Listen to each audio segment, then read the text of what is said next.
Ó Senhor Santo, ajuda-nos, nós que esperamos no Senhor e confiamos na graça eficaz do seu poder. Abre-nos um entendimento para que a tua palavra ela possa, portanto, fazer repouso, morada em nosso coração.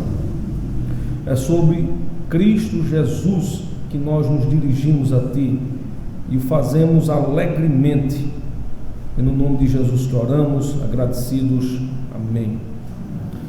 Irmãos, tomemos assento. Eu gostaria de convidá-los para que os irmãos pudessem abrir a palavra do Senhor no livro de Marcos.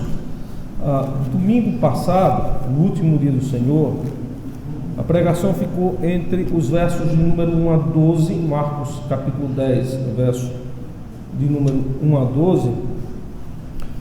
Nesse domingo a exposição também ficará no capítulo 10, irmãos, e eu gostaria de convidá-los para que vocês pudessem estar abrindo o texto apenas em 3 versos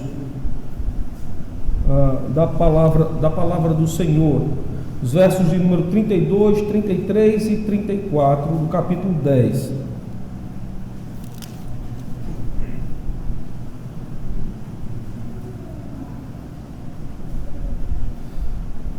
Vejam só esses textos aqui do versos 32, 33 e 34. Irmãos, assim nos diz o Senhor: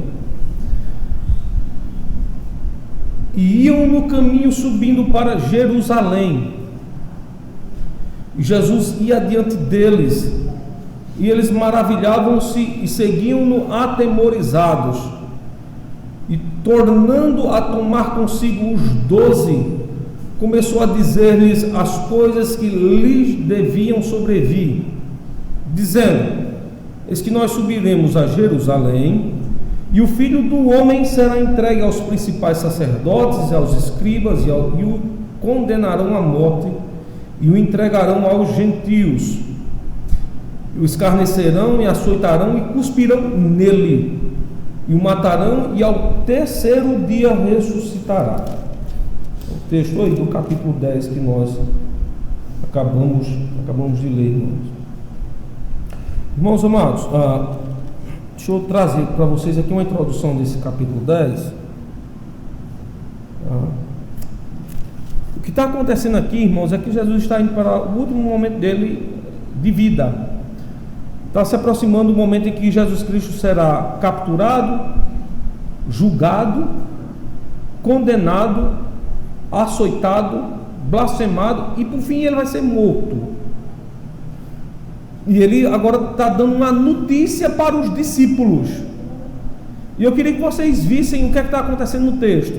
Vejam, Marcos está dizendo que essa caminhada de Jesus, ela não começou solitária. Ele diz-nos que uma multidão seguia a Cristo no intuito de ver e receber dele sinais. A multidão que seguia ele viu por 2 vezes multiplicação de pães e peixes.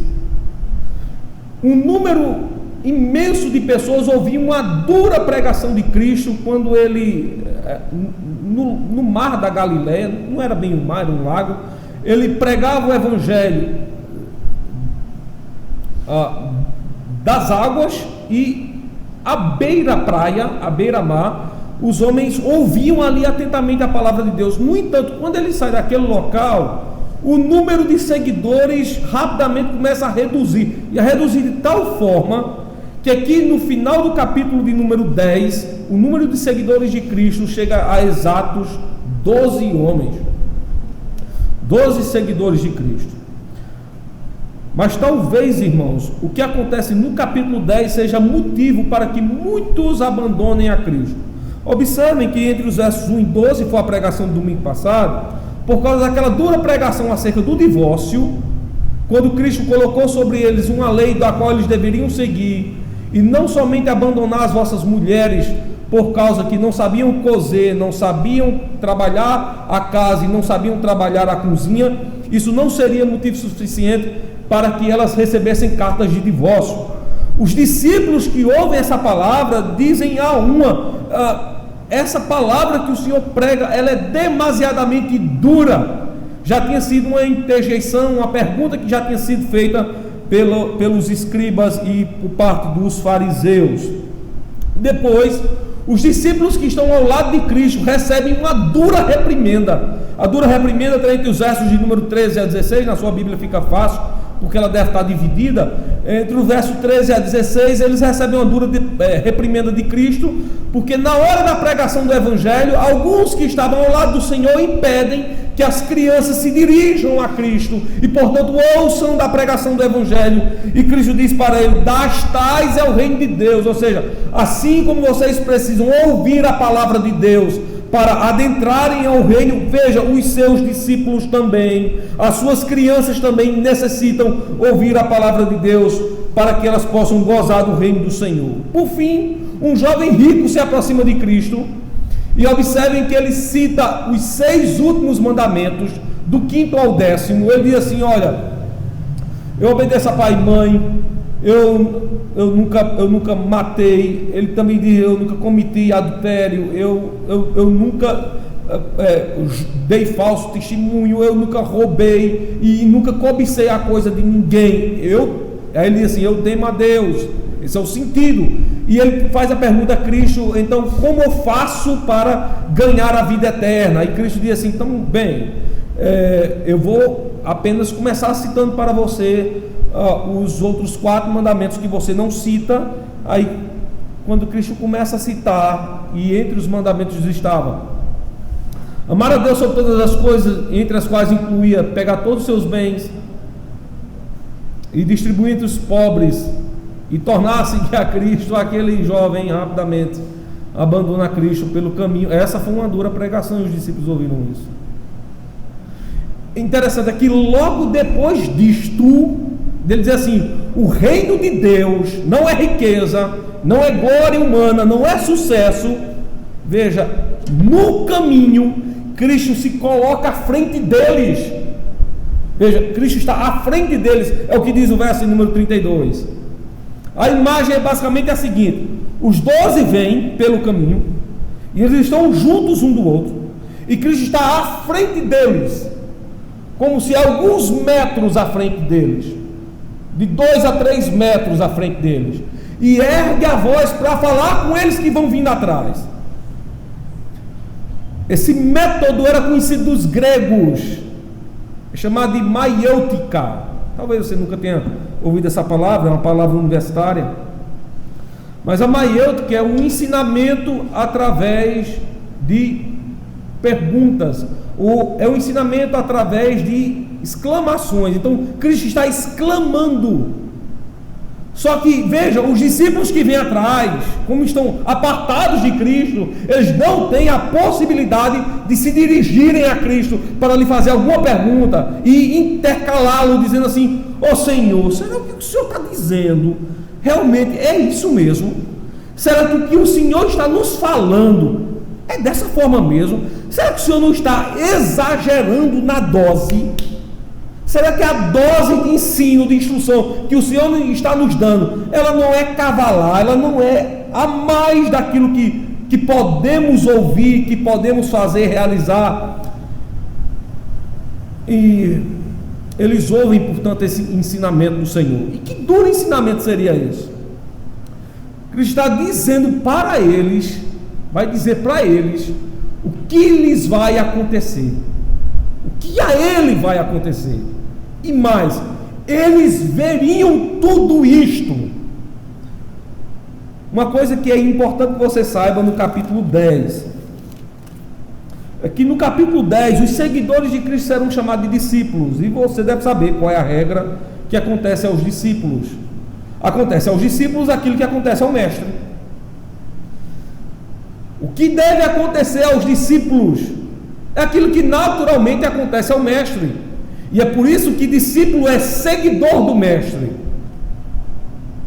Um bom discípulo, ele vive como seu mestre.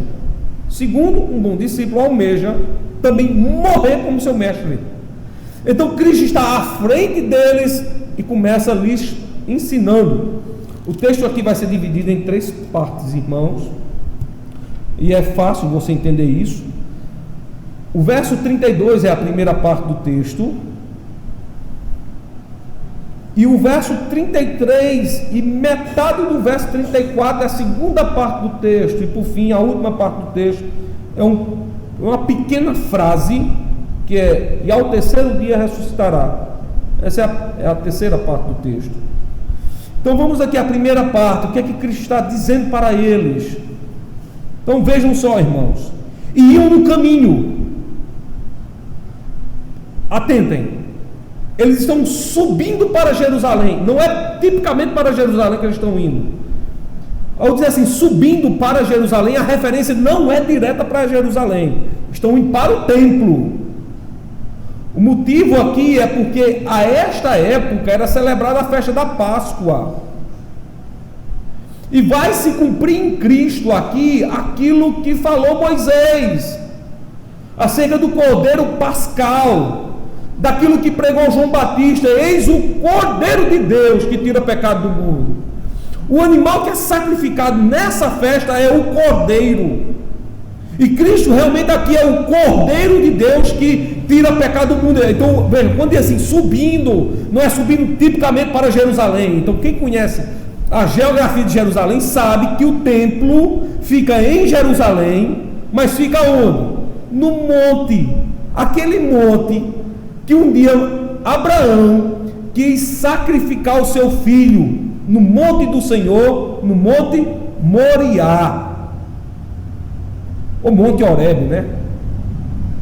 Moriá é a expressão hebraica, Horebe é a expressão mais helênica do texto.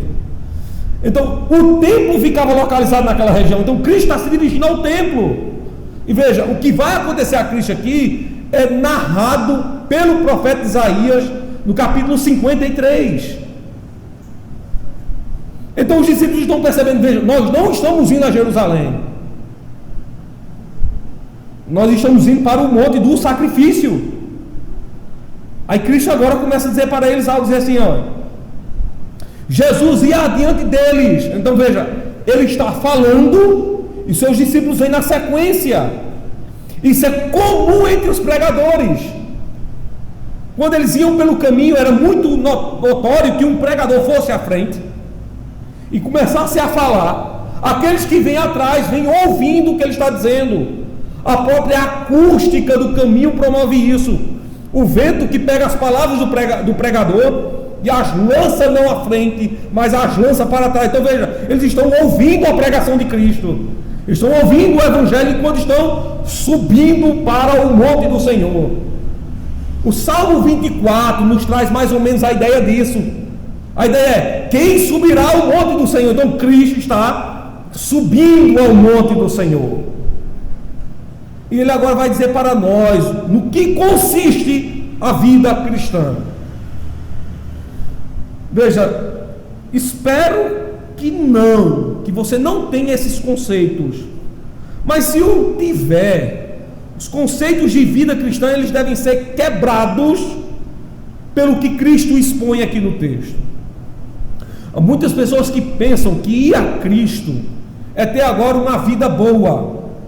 Os pregadores da televisão, das mídias sociais, dizem que estar em Cristo realmente é mudar de vida. Sim, realmente é mudar de vida. Mas que padrão de vida um cristão tem quando está em Cristo? Qual seria o padrão de vida? Então muitos pensam em ser seguidores de Cristo para que o seu status social seja elevado. Isso se tornou tão entendam aqui, irmãos, uma verdade e bem entre aspas no mundo social. Aqui nós temos muitos artistas, muita gente famosa dizendo o seguinte: eu estou em Cristo, para que possam ser elevados a um gabarito maior. E eles mostram através das suas vidas que quem está em Cristo vive no sucesso promovido pela vida. Isso não corresponde à verdade do Evangelho. A primeira verdade do Evangelho que os discípulos escutaram de Cristo quando estavam se dirigindo a Jerusalém está no capítulo 18 do livro de João, quando ele diz assim: no mundo tereis aflições, tendo bom ânimo. João 18 prega o que os discípulos estão ouvindo aqui em Marcos capítulo 10. A pergunta seria: como no mundo seria essa aflição? Notem que a pregação de Cristo não está sendo uma pregação fácil. No verso 32 ele diz assim: e eles maravilhavam-se, eles aqui são os apóstolos, são os discípulos, e seguiam-no atemorizados. Eles já tinham ouvido falar sobre o divórcio, eles já tinham ouvido falar sobre as crianças, tinham sido reprimidos por isso, repreendidos pelaquela atitude de deixar com que as crianças não fossem a Cristo. Já tinham falado agora do que ocorreu ao jovem rico, que diz assim: eu quero te seguir com os meus bens, com as minhas riquezas. Provavelmente discípulos e apóstolos, quando viram aquele jovem chegando, disseram assim: eis aí o nosso Salvador, está aí a nossa redenção. Um rico se aproximou da gente, agora a gente folga. Andar a pé nunca mais, agora teremos pelo menos cavalos, se não cavalos, camelos, se não camelos, burros, se não burros, bois, mas nós teremos alguma coisa. Andar a pé nunca mais. Aí Cristo pergunta para ele: amas a Deus? Aí o cabo diz: eu temo ao Senhor. Aí Cristo diz: conhece os mandamentos? Você conhece todos. Aí foi citando, ele foi citando. Aí Cristo pergunta: amas a Deus mesmo? Aí você: eu amo. Então vamos fazer o seguinte: pega tudo que tens, volta, dá aos pobres e volta aqui a me seguir. Ele pegou tudo que tinha, voltou e não voltou mais a Cristo. Os discípulos agora dizem: peraí, não pode ser rico seguindo não. E agora eles estão ouvindo a Cristo, e eles estão agora atemorizados, estão assustados com o que estão ouvindo, e tornando a tomar consigo os 12. Agora prestem atenção, Cristo que ia adiante agora se coloca no meio deles. O termo da fraseologia do texto é: Cristo agora está entre eles. É como se fosse contar uma história bem peculiar, bem particular. Lembra que tem coisas que a gente fala alto na rua e o desejo é que todos nós queremos que os outros saibam. Mas há coisas que você não fala alto na rua. Há coisas bem peculiares a você que quando você fala, você se aproxima de alguém e cochicha no ouvido. É justamente esse o sentido do texto. Cristo se aproxima deles e se coloca entre eles, para que a sua voz não escapasse, mas ficasse entre eles. E a notícia não é nada boa. Olha o que o verso 32 agora diz para o verso 33. No verso 32 nós lemos: começou a dizer-lhes as coisas que lhe deviam sobrevir. Irmãos, parece um erro de tradução aqui, porque você está vindo singular e plural ao mesmo tempo, né? Lhe e deviam, né? Lhe devia, se fosse correto, né? Mas é porque na tradução aqui, o tradutor ele não tinha como bem explicar o que estava querendo dizer com a palavra de Cristo. O lhe é Cristo dizendo o que vai acontecer a ele. O deviam é o que vai acontecer a eles também. Então o que Cristo está ensinando acontece a ele e acontece aos demais. Mas percebam que o verso 33 e parte grande do verso 34, Cristo dirige particularmente a ele. O verso 34 está dizendo assim: olha, comigo acontecerá isto. Mas qual é a regra para o discípulo? O que acontecer com o seu mestre acontece aos discípulos. A vida do seu mestre é espelho para a vida dos seus seguidores. Assim como vive o mestre, vive os seguidores. Assim como morre o mestre, assim também morrem e padecem os seguidores. Entenderam o motivo no verso 32 deles estarem atemorizados? Porque eles não estão escutando uma mensagem de triunfo, uma mensagem de vitória. Venha para mim, os seus problemas vão acabar. Eles não estão ouvindo isso. Venham para mim, vocês serão prósperos. Não, eles não estão ouvindo isto. venham para mim e eu trarei solução para toda a sua vida. Eles não estão ouvindo isso. O que eles ouvem agora, para os deixar atemorizados? Veja, ele fala da festa. Eis que nós subiremos a Jerusalém, a festa da Páscoa, que estava havendo lá no templo. Aí ele diz assim: e o Filho do Homem, apontando para aquele a quem tem autoridade, ele diz assim: aquele em quem repousa todo o poder de Deus, o Filho do Homem, será entregue aos principais sacerdotes. Não serão entregues aos sacerdotes, mas aos principais sacerdotes. Aqui ele está nomeando aqueles que colocarão a mão nele. Você lembra dos nomes deles? O chefe principal dos sacerdotes, Anás, e o sumo sacerdote, Caifás.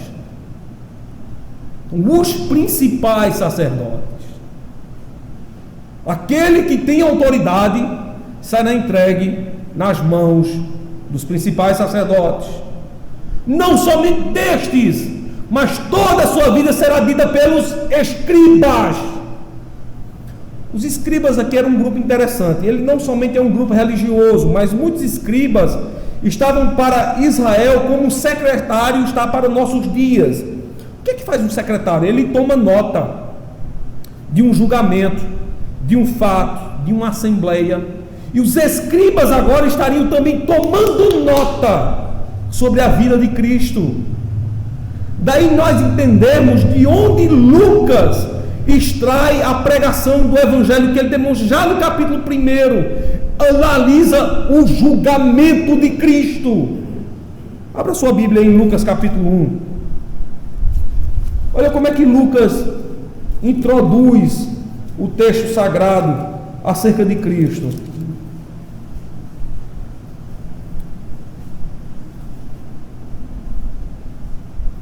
Verso 1 diz assim: tendo pois, veja só, muitos empreendido por em ordem a narração dos fatos que entre nós se cumpriram.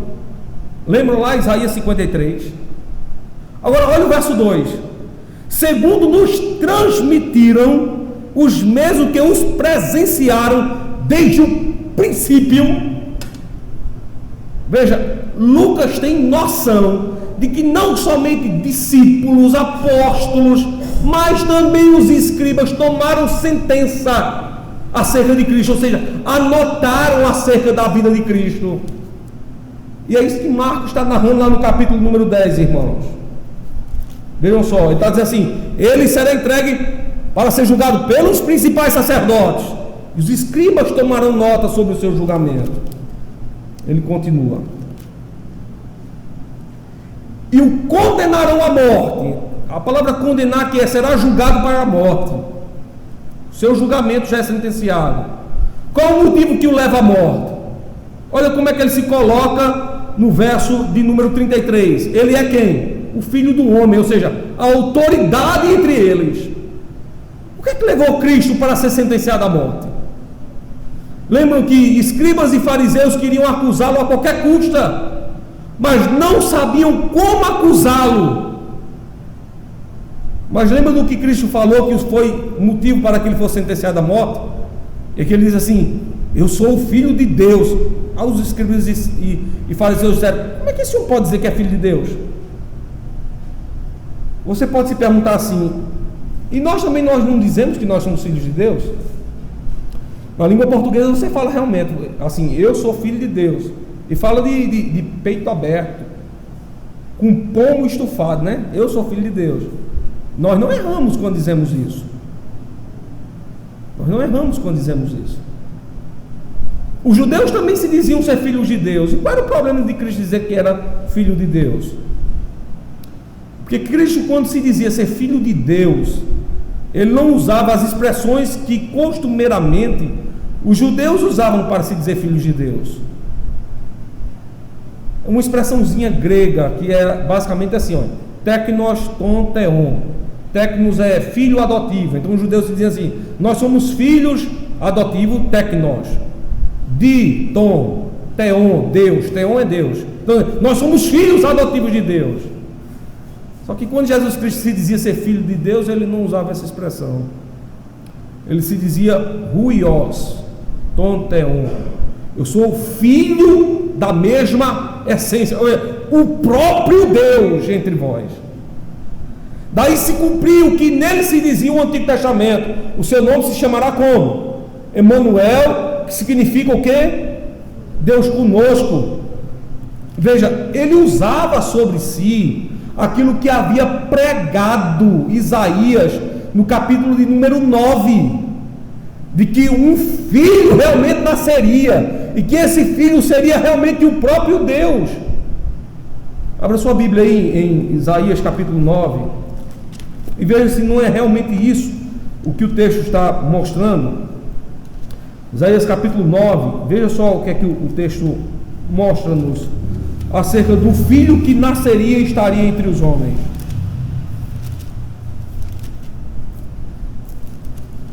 E esse era o motivo dos judeus, dos escribas, dos fariseus se revoltarem contra Cristo. Verso 6 diz assim, Isaías 9, 6: porque um menino nos nasceu, um filho se nos deu, e o principado estará sobre seus ombros, e seu nome, e chamará o seu nome Maravilhoso Conselheiro, Deus Forte, Príncipe da Eternidade, Pai da Eternidade, Príncipe da Paz.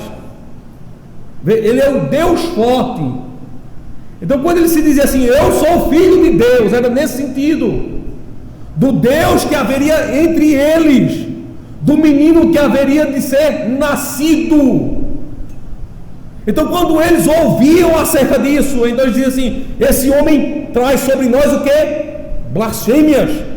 Ele está blasfemando. Como é que ele se coloca entre nós como o Filho de Deus? Ou seja, o próprio Deus. Ele blasfema. Ele blasfema. E a blasfêmia dos judeus sobre Cristo era justificada de uma forma equivocada das Escrituras Sagradas. Ele dizia assim: havia um Deus dos céus que era criador de todas as coisas. Se Cristo fosse Deus, então não seria apenas um Deus, mas seriam dois deuses. Eles usavam de forma equivocada um texto da palavra de Deus para afirmarem isso. O texto está em Deuteronômio capítulo 6, verso 4, irmãos. Olha o que é que diz Deuteronômio 6, 4. Quando liam esse texto, eles afirmavam que Deus era único. Diz assim o texto: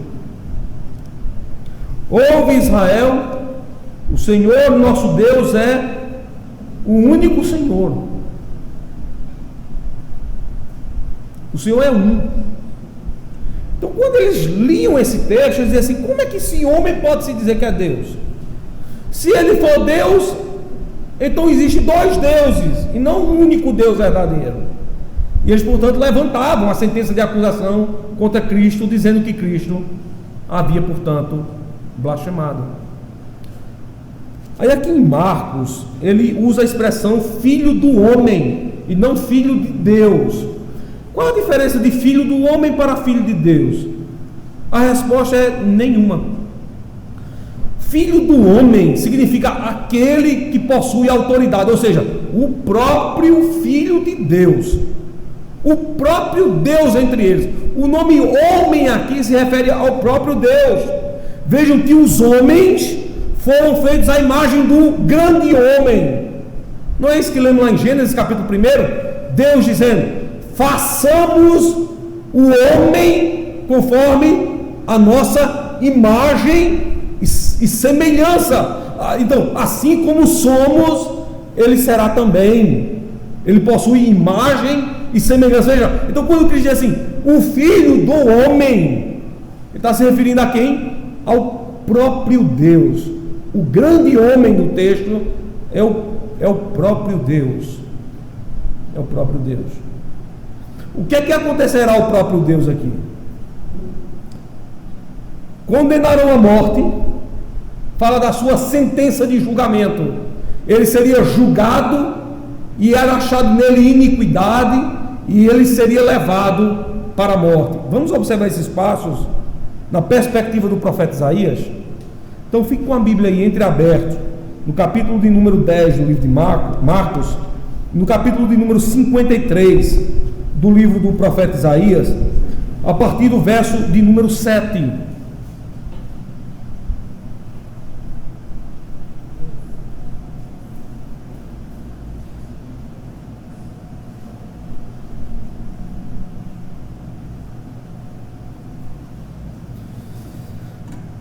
Se você quiser observar mais a sentença do que ocorre com Cristo, veja só, no verso de número 32 do capítulo 10, você lê que ele foi subindo para Jerusalém, não é isso? Então, eles subiram para Jerusalém. Se você observar aí o verso de número 2 do capítulo 53, é a mesma expressão, porque foi subindo como renovo perante ele, como raiz de uma terra seca. Então ele vai se erguendo perante eles. No verso 7 diz assim: ele foi oprimido e afligido, mas não abriu a sua boca. Então está falando do seu ato de julgamento. Como um cordeiro, então ele vai ser levado para o matadouro. Era interessante, irmãos, que os cordeiros fossem preservados ao serem levados para o matadouro. Os judeus guardavam os cordeiros, eles eram poupados de qualquer dor, e no matadouro, então, a sua face era tapada. Então vinha um sacerdote e pegava por baixo do pescoço do cordeiro e fazia apenas um golpe com uma faca extremamente afiada, uma adaga completamente afiada, para que aquele animal não morresse de forma em que ele passasse por dura aflição. Mas não é o que Marcos está narrando aqui. Marcos diz assim: condenarão à morte, e diz o texto, entregarão aos gentios. Quais gentios? Aqui uma referência aos romanos. Os gentios aqui são os romanos. Em Israel havia dois povos: judeus, aqueles que eram descendentes de Abraão, e gentios, aqueles que tinham tomado posse da terra. Uma referência clara aos romanos. Então veja, Marcos está dizendo, ele foi entregue aos romanos. A pergunta é: para quê? Aqui na terceira parte, aliás, ainda na segunda parte do texto, você vai ver: escarnecerão dele, vão açoitá-lo, e açoitarão, e blasfemarão dele. O que é que eles fizeram com Cristo? E cuspirão nele, que farão a ele? E o matarão. Ele recebe sentença de morte, é escarnecido, açoitado, cuspido e depois morto. Veja o que é que Isaías diz sobre Cristo. Capítulo 53, Isaías diz assim: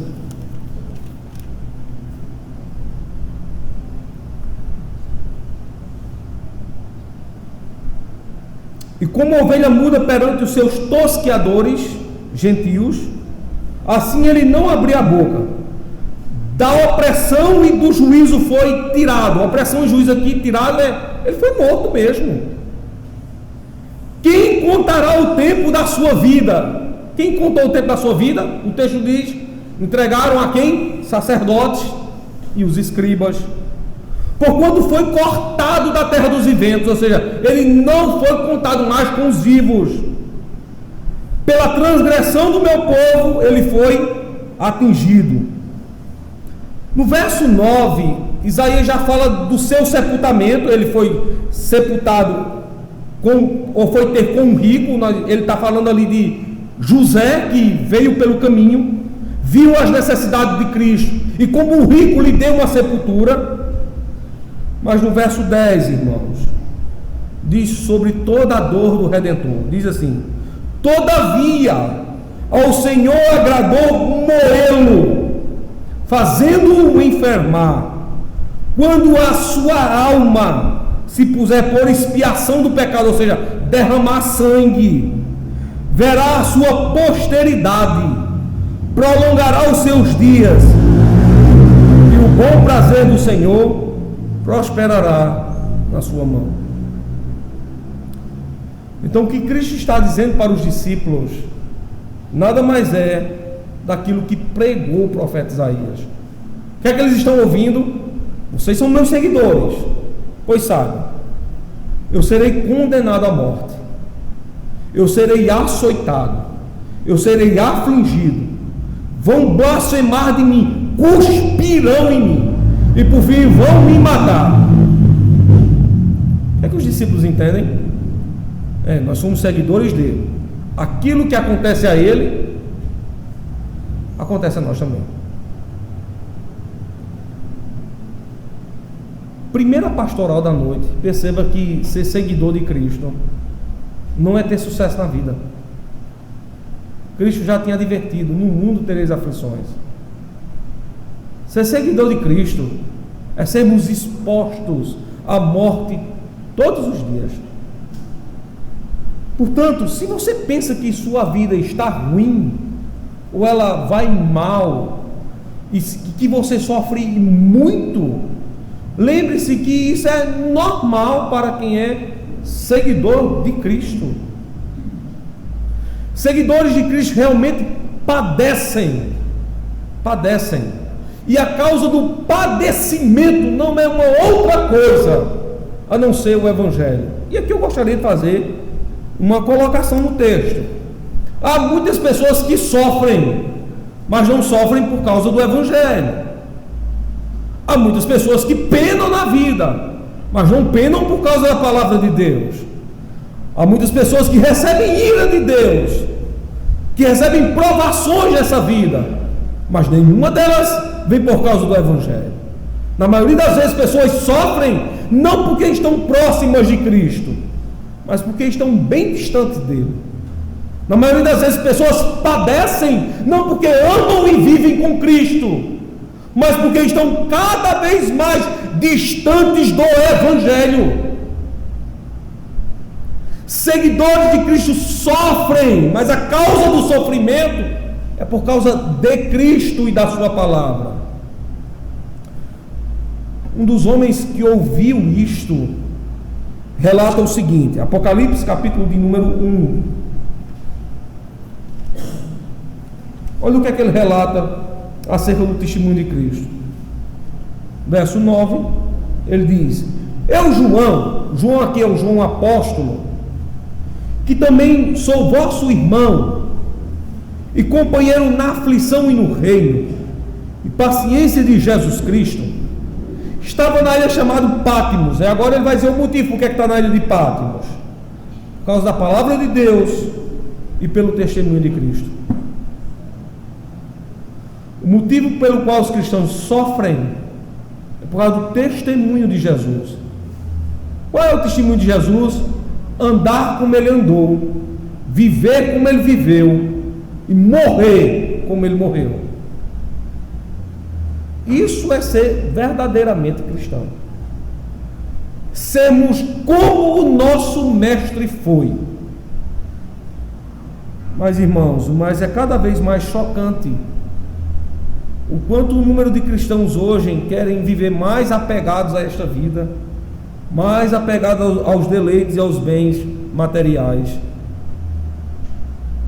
Fazem de tudo, mas de tudo, para não largarem essa vida. Você já percebeu o quanto nós ficamos aflitos quando alguém fala de morte perto de nós? Não deveria ser assim, uma vez que, se nós somos salvos, se morrermos, iremos ao lado do Senhor. Mas quando alguém fala que a nossa vida pode ser abreviada, rapidamente alguém responde: Deus me livre, vira tua boca para lá, eu não quero nem ouvir falar nisso. Eu quero é viver, eu quero viver muito. Eu quero, aí usa a expressão, eu quero aproveitar minha vida. Meu irmão, veja, é natural ao cristão não temer a morte. Não temer a morte deve ser natural para o cristão. Ultimamente eu tenho pensado sobre isso. Eu ainda ando com minha saúde bem fragilizada. Acho que alguns irmãos aqui sabem, então não tenho uma saúde bem perfeita. Depois do casamento eu engordei aí uns 20 quilos, né? Tem um colega meu que na época de seminário, quando me viu agora, recente, disse: eu não acredito. Antes tu só tinha cabeça, magro que dava pena. Agora, rapaz, parece que você comeu a sua cabeça. Você está muito gordo. E depois que eu andei pensando ultimamente, irmãos, eu acho que a vida da gente, ela é... A gente, é claro que a gente tem que ter uma vida saudável. E aqui eu não sou exemplo para ninguém aqui em termos de vida saudável. Eu preciso melhorar muito. Mas entendam, irmãos, o nosso apego não deve ser a essa vida. O nosso apego deve ser até a eternidade. Com isso também eu não estou querendo lhe dizer assim que você deve morrer. Não, mas que se morrer, veja, se morrer, isso não deve ser uma dor que deve afligir o seu coração. Ou se alguém entre vós, a qual você ama muito, morrer, isso não deve ser uma dor ao seu coração, de forma tão intensa que lhe aparte do Senhor. E aqui, quando nós perdemos alguém de fato a quem amamos, a dor é fora do comum. É fora do comum. Mas isso também é para nós uma denúncia, irmãos. É que às vezes isso mostra que o nosso coração não estão nas coisas do alto, estão nas coisas dessa vida. E por isso que nós sempre queremos viver essa vida e estar nessa vida. Usando a linguagem de um pregador brasileiro aqui que faleceu há pouco tempo, nós não queremos desmamar do mundo, né? Nós queremos estar pegados ao mundo, como se o mundo fosse a nossa última morada, quando na verdade não é. Nós não fomos criados para esse mundo. Nós fomos lançados aqui como sinal de punição. O nosso habitat não é essa vida. O nosso habitat é o Éden. O nosso habitat é o Éden. Então, quando os discípulos ouvem isso de Cristo, dizem assim: poxa vida, o que ele está dizendo para nós?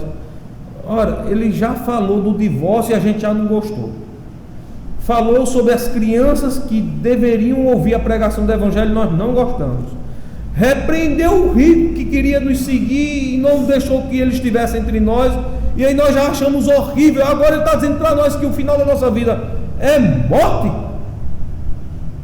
Quem é que vai querer seguir um homem desse jeito? Que pregação dura é essa? E olha que o número de pessoas que estavam primeiramente ouvindo a Cristo era um número muito grande.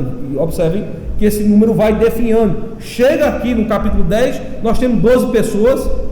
Chegará no final ali, capítulo 13 a 15, nós só teremos 11 pessoas, porque Judas vai trair ao Senhor Jesus Cristo.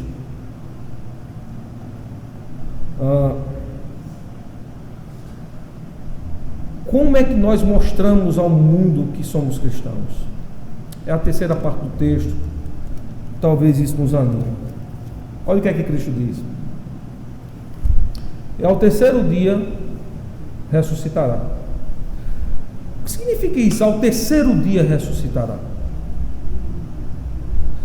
Os discípulos ouviram: ele vai morrer por nós, então significa que nós também deveremos morrer. Só que ele está dizendo agora: e ao terceiro dia ele ressurge dentre os mortos. O que, portanto, pode dar alegria ao coração de um crente? Abra sua Bíblia em 1 Tessalonicenses capítulo 4, verso de número 8 em diante. Observe o que é que pode gerar alegria no coração de um crente.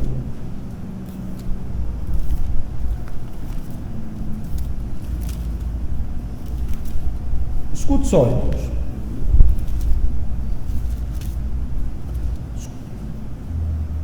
Verso 13, ele diz assim: não quero, porém, irmãos, que sejais ignorantes acerca dos que já dormem, para que não vos entristeçais. A palavra dormir aqui é morrer, como os demais que não têm esperança, como os demais que não são da fé. Aí ele justifica, verso 14: porque se cremos que Jesus morreu, e de fato morreu, e ressuscitou, assim também os que em Jesus dormem, ou seja, os que em Jesus morreram, Deus os tornará a trazer com Ele, ou seja, eles virão a vida. Olhem agora o verso 18 do texto. Tanto consolai-vos, ou seja, trazei ânimo, alegrem-se uns aos outros com estas palavras. Um cristão não ficará, portanto, detido na morte. É por isso que nós não devemos temer a morte. É por isso que os discípulos, ao ouvirem falar de morte, não deveria haver espanto e temor no coração deles. O que é que aconteceu ao mestre deles? E ao terceiro dia, ele não ressuscitou ao terceiro dia? Marcos 16, 9, lembra? E tendo Jesus ressuscitado ao terceiro dia da semana, apareceu primeiramente a quem? A Maria Madalena, da qual tinha expulsado 7 demônios. A alegria do cristão, portanto, não é fazer sucesso nessa vida, mas é ressuscitar com o seu Senhor. A nossa alegria, irmãos, não é porque nós temos conquistado o mundo. Cristo advertiu os cristãos sobre isso. Que adianta um homem, lembra? Ganhar o mundo inteiro e o final encaminhar sua alma à perdição.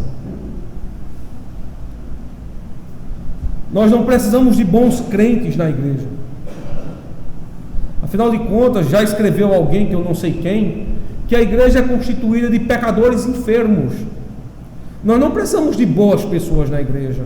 Afinal de contas, Cristo não veio para os bons, mas Cristo veio para os doentes, aqueles que necessitavam. Nós não precisamos de boas pessoas na igreja, nós precisamos de crentes fiéis. Não é de crentes bons, mas de crentes fiéis, tementes a Deus, que andem de acordo com sua palavra e que vivam para a sua glória, mesmo que suas vidas corram risco. E há que se ponderar, irmãos, qual é o nosso risco? O que a nossa vida corre quando hoje em dia nós ousamos seguir a Cristo? Não existe nenhuma intimação fiscal, nem ordem judicial que você é proibido de seguir a Cristo. Não existe na nossa Constituição nada que lhe proíba de seguir a Cristo. Mas muitas pessoas, mesmo com essa total liberdade que têm, ainda ousam seguir o mundo, os prazeres, os deleites e essa vida. Se alegram muito mais do que o mundo lhes dá, do que aquilo que Cristo oferece. E deixa eu concordar com o seu pecador coração, ou com o seu coração pecador. Aquilo que o mundo nos oferece é muito mais atrativo do que Cristo pode dar. Enquanto que o mundo nos oferece prazer, Cristo nos oferece renúncia. Enquanto que o mundo nos oferece alegria, veja, Cristo nos oferece o seu sofrimento. Enquanto que o mundo nos oferece as coisas dessa vida, Cristo diz que nós devemos tomar, sim, mas é a nossa cruz. Enquanto que o mundo clama para que nós possamos ir ao seu encalço, Cristo, portanto, pede para que nós o sigamos. Enquanto que o mundo chama para o gozo dessa vida, Cristo nos chama para o gozo da sua morte. Enquanto que os homens dizem, em Cristo você perdeu toda a sua vida e no mundo você pode ganhá-la, Cristo nos chama verdadeiramente a perdê-la. Mas com um detalhe, e isso faz toda e qualquer diferença: um dia o mundo também vai ressuscitar para a derrota eterna, e um dia os crentes também vão ressuscitar. No entanto, é para o gozo e descanso eterno. Portanto, ser cristão não é fazer sucesso nessa vida, mas ser um fiel seguidor de Cristo. E por fim, a marca de um cristão é que um dia ele ressuscitará para a vida, enquanto que os demais ressuscitarão para a morte. Hoje, o mundo talvez nos olhe com desprezo, e eu quero acreditar que é assim. Um dia Ele nos olhará com um sinal de temor. Diz o texto que nós ressuscitaremos para julgar o mundo.